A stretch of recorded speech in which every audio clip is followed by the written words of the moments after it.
Hello student, आज हम लोग देखेंगे एंजाइम्स की क्रियाविधि। ठीक है।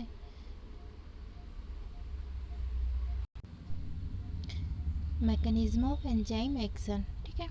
आर्नियस के अनुसार जब कई प्रकार के मॉलिक्यूल्स एक साथ होते हैं तो क्या बोल रहा है ये कि जितने भी मॉलिक्यूल्स होते हैं उनकी जो काइनेटिक एनर्जी होती है वो समान नहीं होती है। ठीक है। कुछ मॉलिक्यूल्स की काइनेटिक एनर्जी अधिक होती है तो कुछ मॉलिक्यूल्स की काइनेटिक एनर्जी क्या होती है, कम होती है। ठीक है। एक सामान्य रासायनिक अभिक्रिया के समय सामान्य तापमान पर केवल वही अणु अभिक्रिया में भाग लेते हैं जिनकी काइनेटिक एनर्जी क्या होती है, सबसे अधिक होती है। ठीक है। यदि किसी स्टेबल मॉलिक्यूल्स की काइनेटिक एनर्जी बढ़ा दें तो वह कैसे हो जाते हैं, अनस्टेबल हो जाता है, मतलब कि अभिक्रियाशील हो जाती है। इससे स्पष्ट होता है कि जो स्टेबल मॉलिक्यूल्स काइनेटिक बैरियर के कारण अभिक्रियाशील नहीं हो पाती है। ठीक है। अब देखते हैं एक्टिवेशन एनर्जी किसे कहते हैं। किसी भी कार्य को करने के लिए मिनिमम जितनी एनर्जी की आवश्यकता होती है उसे क्या कहते हैं, एक्टिवेशन एनर्जी कहते हैं। ठीक है। जब कार्बन डाइऑक्साइड वाटर से रिएक्ट करती है तो 1 घंटे में कार्बनिक एसिड के 200 मॉलिक्यूल्स बनाती है। ठीक है। जब कार्बन डाइऑक्साइड वाटर में कार्बोनिक एनहाइड्रेस एंजाइम की उपस्थिति में रिएक्ट करती है तो 1 सेकंड में 1 लाख मॉलिक्यूल्स का फॉर्मेशन करती है। ठीक है। अर्थात एंजाइम एक्टिवेशन एनर्जी को कम कर देते हैं तथा अभिक्रिया की दर को क्या कर देता है, वो बढ़ा देता है। ठीक है।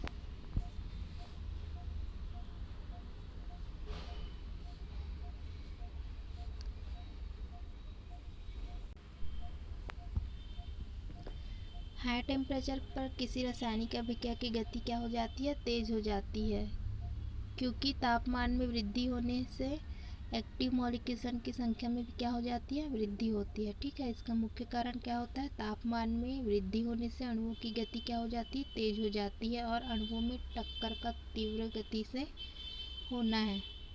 ठीक है। लेकिन एंजाइम्स के द्वारा जो अभिप्रेरित रासायनिक अभिक्रियाओं की दर है वो कैसी होती है, सामान्य शारीरिक तापक्रम पर सबसे अधिक होती है। ठीक है। क्योंकि अभिक्रिया में भाग लेने वाले सभी अणु एंजाइम के एक्टिव साइट से क्या होते हैं, संलग्न होकर एंजाइम सबस्ट्रेट कॉम्प्लेक्स बनाते हैं। ठीक है। जब एंजाइम सबस्ट्रेट के साथ संलग्न होकर, ठीक है, एंजाइम सबस्ट्रेट कॉम्प्लेक्स का निर्माण करते हैं तब जो सबस्ट्रेट के मॉलिक्यूल्स का एनर्जी लेवल क्या हो जाता है, बढ़ जाता है। ठीक है। वह तेज़ी से क्रिया करने लगता है। इस प्रकार एंजाइम सबस्ट्रेट की एनर्जी ऑफ एक्टिवेशन को कम करके उसे प्रोडक्ट में परिवर्तित कर देता है। इसको ग्राफ के माध्यम से यहाँ पे शो कर रहा है। ठीक है। Graph showing value of activated energy.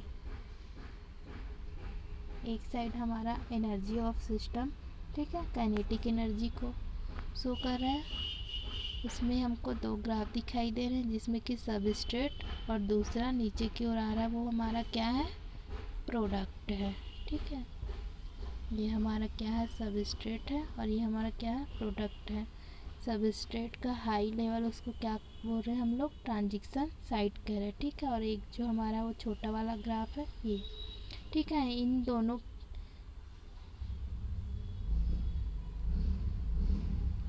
ठीक है, इन दोनों के बीच की दूरी को क्या कहते हैं हम लोग, activation energy of the uncatalysed reaction. ठीक है। मतलब कि यहाँ पर एक्टिवेशन एनर्जी विदाउट एंजाइम यहाँ पे एब्सेंट है। ठीक है। तो वो क्या है, उसका टेम्परेचर जो है वो हाई है। ठीक है। उसी प्रकार से यहाँ तक के लेवल को क्या कहा जा रहा है,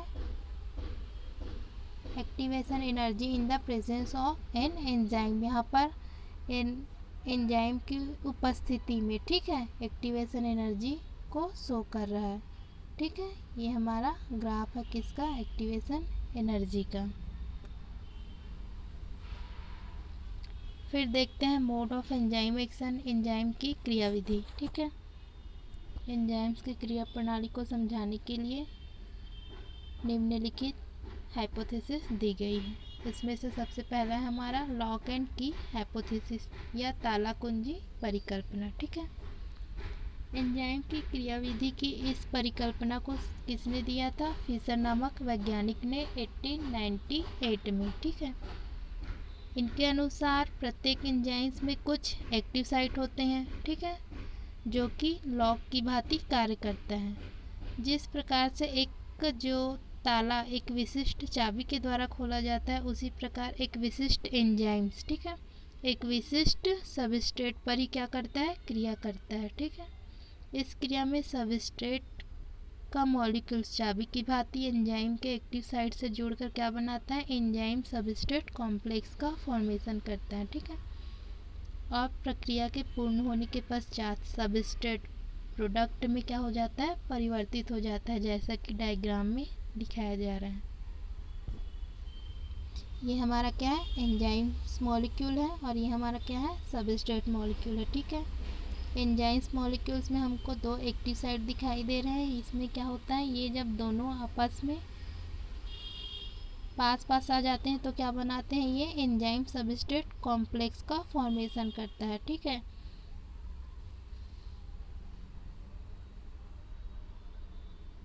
और जब ये प्रोसेस पूरी तरह से कंप्लीट हो जाती है, तब क्या होता है? जो एंजाइम्स मॉलिक्यूल के जो सबस्ट्रेट आके जुड़ जाता है, वो क्या हो जाता है? प्रक्रिया कंप्लीट होने के बाद प्रोडक्ट के रूप में परिवर्तित हो जाता है। ठीक है, ये हमारा क्या है? P1 फर्स्ट प्रोडक्ट, ये हमारा क्या है? P2 second product. ठीक है, ये हमारा क्या था? लॉक एंड की हाइपोथेसिस। नेक्स्ट हम लोग देखते हैं एंजाइम सबस्ट्रेट कॉम्प्लेक्स हाइपोथेसिस। ठीक है, प्रोफेसर हेरनी 1903 ने इस परिकल्पना को क्या किया था? दिया था। ठीक है, एंजाइम्स के बाह्य तल पर विशेष प्रकार की रचना होती है, जिसे हम क्या कहते हैं? टेम्पलेट कहते हैं। ठीक है, और उसमें सबस्ट्रेट के अणु फंस जाते हैं। इसकी जो अभिक्रिया है वो इस प्रकार से होती है। सबसे पहले एंजाइम्स सबस्ट्रेट अणु के समीप पहुंचता है, जैसे कि डायग्राम में शो हो रहा है, एक हमारा एंजाइम्स प्लस सबस्ट्रेट। ठीक है, फिर नेक्स्ट स्टेप में क्या दिखाई दे रहा है? एंजाइम्स और सबस्ट्रेट आपस में मिलकर एक कॉम्प्लेक्स का फॉर्मेशन कर रहे हैं। ठीक है,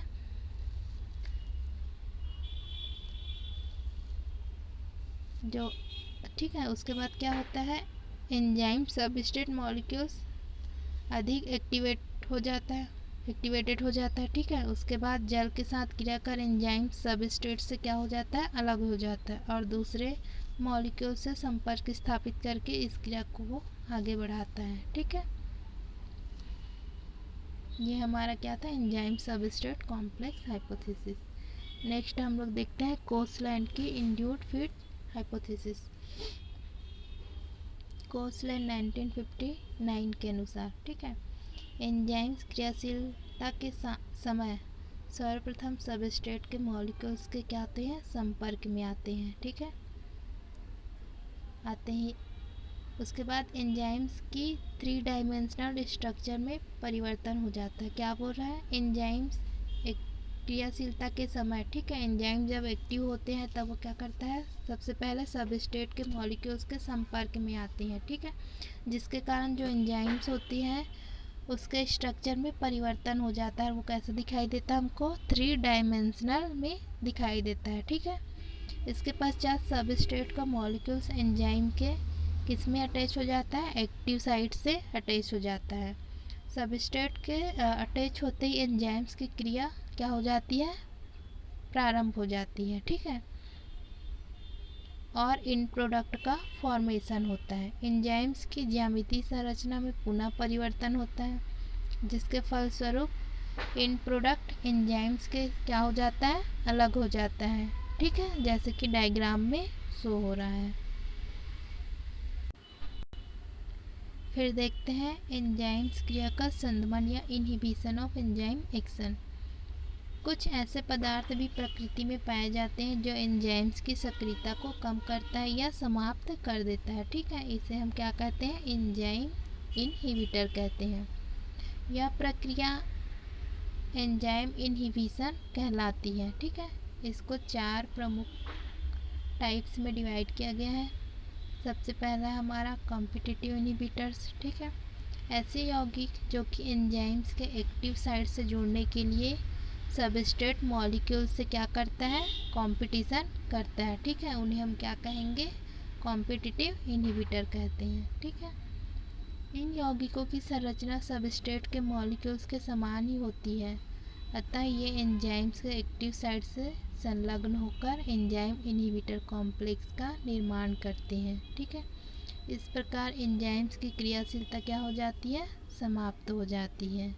ठीक है, उदाहरण के लिए सक्सिनिक एसिड डिहाइड्रोजिनेस एंजाइम्स जो कि सक्सिनिक एसिड का रिडक्शन करता है, यह मॉलिक एसिड के द्वारा क्या हो जाता है, इनहिबिट हो जाता है।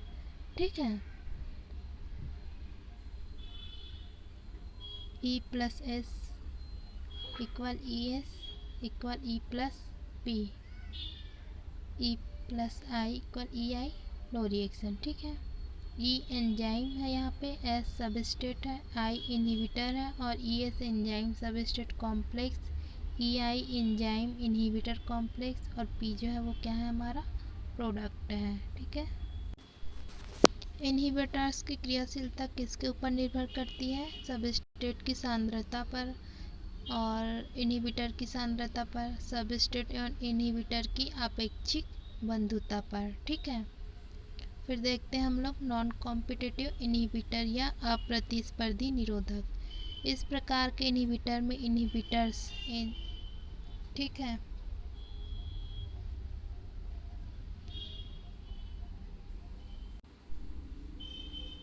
इस प्रकार के इनहिबिटर में इनहिबिटर्स ठीक है, सबस्ट्रेट से एंजाइम के एक्टिव साइट के लिए क्या करता है, कंपटीशन नहीं करता है। ठीक है, बल्कि यह एक्टिव साइट के अतिरिक्त किसी दूसरे स्थान जिसे एलोस्टेरिक साइट कहते हैं, ठीक है, परंतु एंजाइम से चिपक जाता है और उसके एक्टिव साइट के फिजिकल डायमेंशन को क्या कर देता है, वो बदल देता है। ठीक है, जिसके कारण एंजाइम इनहिबिटर कॉम्प्लेक्स नहीं बन पाता है और क्रिया क्या हो जाती है, इनहिबिट हो जाती है। ठीक है, इस प्रकार एंजाइम की क्रियाविधि में एंजाइम्स के एक्टिव साइट में क्या हो जाता है,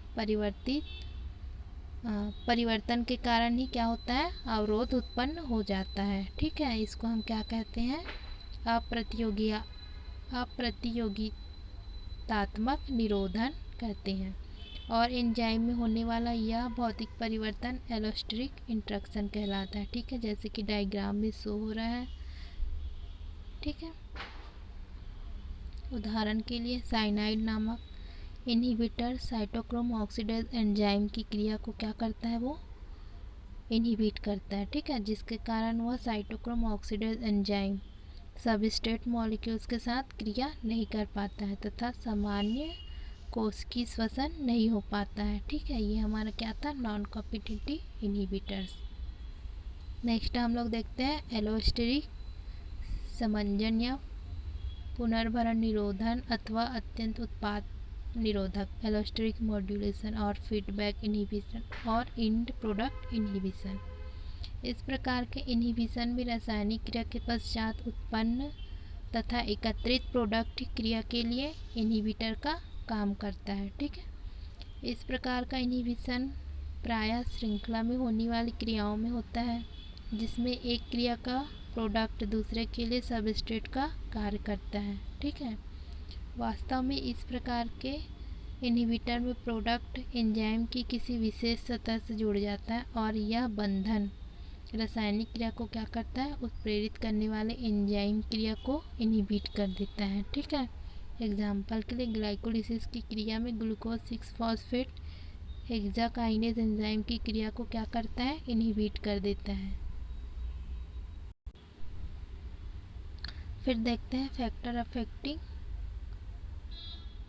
the activity of enzyme, enzyme की क्रियाशीलता को प्रभावित करने वाले कारक। सबसे पहले इसमें आता है टेम्परेचर। ठीक है, 25 से 35 डिग्री के बीच एंजाइम की एक्टिविटी कैसी होती है? अधिकतम होती है। ठीक है, ऐसे टेम्परेचर को क्या कहते हैं हम लोग? ऑप्टिमम टेम्परेचर कहते हैं। जब टेम्परेचर 10 डिग्री से या 10 डिग्री से कम हो जाता है, ठीक है, तो एंजाइम कैसे हो जाता है? इनएक्टिव हो जाता है। ठीक है, 10 डिग्री सेल्सियस टेम्परेचर बढ़ाने पर अभिक्रिया की दर कैसी हो जाती है? दुगुनी हो जाती है। ठीक है, और कम करने पर आधी हो जाती है। ठीक है, कुछ एंजाइम्स 80 डिग्री सेंटीग्रेड के ऊपर ही क्या होते हैं? एक्टिव होते हैं। ठीक है, टैग पॉलीमरेज एंजाइम इसका एग्जाम्पल है। यहाँ पे हमको ग्राफ में शो हो रहा है। ठीक है, कि 37 डिग्री सेल्सियस पर ये क्या होता है? हाई होता है, और उससे कम पर क्या हो जाता है? वो इनएक्टिव हो जाता है। ठीक है, फिर नेक्स्ट देखते हैं हम लोग पीएच, हाइड्रोजन आयन की सांद्रता।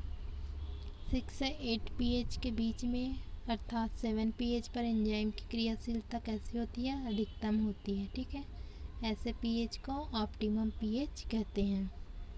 जब पीएच का मान 8 पीएच से अधिक हो जाता है तो एंजाइम की एक्टिविटी कैसे हो जाती है? कम हो जाती है। ठीक है, जब पीएच का मान 6 पीएच से कम हो जाता है तब भी एंजाइम की एक्टिविटी कैसे हो जाती है? कम हो जाती है। ठीक है, पेप्सिन एंजाइम 2 पीएच पर एक्टिव होता है तथा ट्रिप्सिन एंजाइम 8.4 पीएच पर एक्टिव होता है। ठीक है, ग्राफ में शो हो रहा है कि 7 पीएच पर क्या होता है? ऑप्टिमम पीएच होता है वो। नेक्स्ट हम लोग देखते हैं सबस्ट्रेट कॉन्सेंट्रेशन।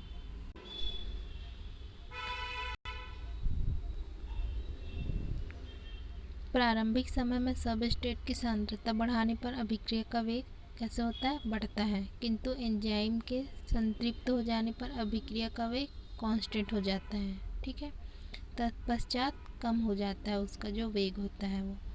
के एम वैल्यू को माइकलिस कांस्टेंट कहते हैं। ठीक है, सबस्ट्रेट की ऐसी सांद्रता जिस पर अभिक्रिया का वेग अधिकतम वेग का आधा हो जाता है। ठीक है, के एम वैल्यू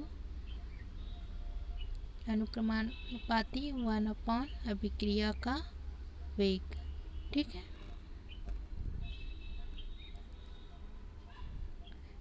ग्राफ में शो हो रहा है एक हमारा सबस्ट्रेट कॉन्सेंट्रेशन और एक साइड हमारा रेट ऑफ रिएक्शन जिसमें क्या हो रहा है। ठीक है, एक हमारा दिखाई दे रहा है अभिक्रिया का वेग वी मैक्स इंटू हाफ, अभिक्रिया का वेग जो है वो आधा है और कॉन्सेंट्रेट होने पर अभिक्रिया का वेग जो है वो अधिक है। ठीक है, वी मैक्स ये किसको शो करता है? अभिक्रिया के अधिकतम वेग को, और वी मैक्स हाफ ये उसके अभिक्रिया के आधा वेग को शो करता है। ठीक है, नेक्स्ट देखते हैं इनहिबिटर्स। इनहिबिटर्स ऐसे पदार्थ हैं जो एंजाइम्स की सक्रियता को क्या करता है? निरोधित कर देता है। ठीक है, ये ऑर्गेनिक और इनऑर्गेनिक दोनों प्रकार के होते हैं। CLASFE, CUHG, AG एक्सेट्रा कुछ इनऑर्गेनिक इनहिबिटर है जो सेल्स में पाए जाने वाले प्रोटीन को अवक्षेपित कर देते हैं और कोशिकाएं जो है वो कैसे हो जाती है? मर जाती हैं। ठीक है, नेक्स्ट है एक्टिवेटर्स। वे पदार्थ जो एंजाइम्स की सक्रियता को बढ़ा देते हैं एंजाइम एक्टिवेटर कहलाते हैं। ठीक है, इनकी उपस्थिति में एंजाइम की क्रियाशीलता बढ़ जाती है। नेक्स्ट है एंजाइम कंसंट्रेशन। ठीक है, नेक्स्ट देखते हैं एंजाइम कंसंट्रेशन। एंजाइम की सांद्रता बढ़ाने पर एक निश्चित सीमा तक रासायनिक क्रिया की गति क्या होती है? बढ़ती है। ठीक है, इसके बाद एंजाइम की सांद्रता को बढ़ाने पर इसकी सक्रियता क्या हो जाती है? अप्रभावित रहती है। ठीक है, मतलब कि स्थिर रहती है, न बढ़ती है न घटती है। इसका कारण यह है कि एंजाइम्स के उपलब्ध न होने के कारण इसका कारण यह है कि सबस्ट्रेट के उपलब्ध न होने के कारण एंजाइम्स के सक्रिय स्थान क्या हो जाते हैं, खाली रह जाते हैं। ठीक है, यदि सबस्ट्रेट की सांद्रता को फिर से बढ़ाया जाए तो क्रिया की गति क्या हो जाती है, बढ़ जाती है। ठीक है, नेक्स्ट हम लोग देखते हैं प्रॉपर्टीज ऑफ एंजाइम्स। इससे सबसे पहले देखते हैं फिजिकल प्रॉपर्टीज। भौतिक रूप में एंजाइम्स कैसे होते हैं, कोलाइडर की भांति होते हैं। ठीक है, जिसका अणु भार कैसे होता है, हाई होता है। टेम्परेचर अधिक होने पर ये कैसे हो जाते हैं, नष्ट हो जाते हैं। ठीक है, एंजाइम्स का शुष्क निष्कर्ष 100 से 120 डिग्री सेल्सियस तापक्रम को भी सहन करने की क्षमता रखता है। ठीक है, इस प्रकार एंजाइम थर्मोलेबाइल होते हैं, मतलब कि ताप सहने की क्षमता रखते हैं, इसलिए इसको क्या कहा जाता है, थर्मोलेबाइल कहा जाता है। नेक्स्ट है हमारा केमिकल प्रॉपर्टीज। ठीक है, सबसे पहले इसमें देखते हैं कैटालाइटिक प्रॉपर्टीज। एंजाइम बायोकैटालाइट है जो कि किसी रासायनिक क्रिया की गति को स्वयं बिना किसी परिवर्तन के ही क्या कर देता है, तीव्र करने का कार्य करता है। ठीक है, एंजाइम्स की अल्प मात्रा सबस्ट्रेट की अत्यधिक मात्रा युक्त क्रिया को भी क्या करता है, ये उत्प्रेरित कर सकता है। ठीक है, उदाहरण के लिए कैटालेज एंजाइम का एक मॉलिक्यूल्स H2O2 के 50 लाख मॉलिक्यूल्स को H2O एवं O2 में बदल देते हैं। ठीक है, नेक्स्ट है हमारा स्पेसिफिसिटी। प्रत्येक एंजाइम एक विशिष्ट रासायनिक क्रिया को ही क्या करता है, उत्प्रेरित करता है। ठीक है, इसी प्रकार प्रत्येक एंजाइम एक विशिष्ट प्रकार के पदार्थ पर ही क्या होते हैं, क्रियाशील होते हैं, जिससे क्या कहते हैं, सबस्ट्रेट कहते हैं। ठीक है, प्रतिक्रिया के फलस्वरूप एक निश्चित एंड प्रोडक्ट बनता है। ठीक है, उदाहरण के लिए सुक्रोज एंजाइम केवल सुक्रोज के हाइड्रोलिसिस को ही क्या करता है, उत्प्रेरित करता है। इस प्रकार यूरिएज लैक्टेज क्रमशः केवल यूरिया एवं लैक्टोज पर ही क्या करते हैं, क्रिया करते हैं। नेक्स्ट देखते हैं टेम्परेचर सेंसिटिविटी। एंजाइम प्रोटीन प्रकृति के होते हैं, अतः ये टेम्परेचर द्वारा प्रभावित होते हैं। ठीक है, 60 डिग्री सेल्सियस तक गर्म करने पर एंजाइम क्या हो जाते हैं, विघटित हो जाते हैं, जिसके कारण उनकी क्रियाशीलता क्या हो जाती है, समाप्त हो जाती है। ठीक है, नेक्स्ट देखते हैं इसके कुछ जनरल प्रॉपर्टीज़। ये रासायनिक क्रिया की गति को क्या करते हैं, बढ़ाने का काम करते हैं। प्रत्येक एंजाइम एक विशिष्ट pH पर ही क्या होते हैं, क्रियाशील होते हैं। एंजाइम किसी रासायनिक क्रिया को दोनों दिशाओं में प्रेरित करते हैं। ठीक है, अर्थात एंजाइमेटिक क्रियाएं जो हैं वो रिवर्सिबल होती हैं। प्रत्येक एंजाइम में एक एक्टिव साइट होता है जो जैव रासायनिक क्रिया में क्या होते हैं, भाग लेते हैं। प्रत्येक एंजाइम एक स्पेसिफिक टेम्परेचर पर ही क्रियाशील होता है। रासायनिक रूप से एंजाइम एक प्रोटीन होते हैं, लेकिन सभी प्रोटीन एंजाइम नहीं होते हैं। ठीक है, एंजाइम सबस्ट्रेट की एक्टिवेशन एनर्जी को कम करके रासायनिक क्रिया की गति को क्या करता है, तीव्र करता है। ठीक है।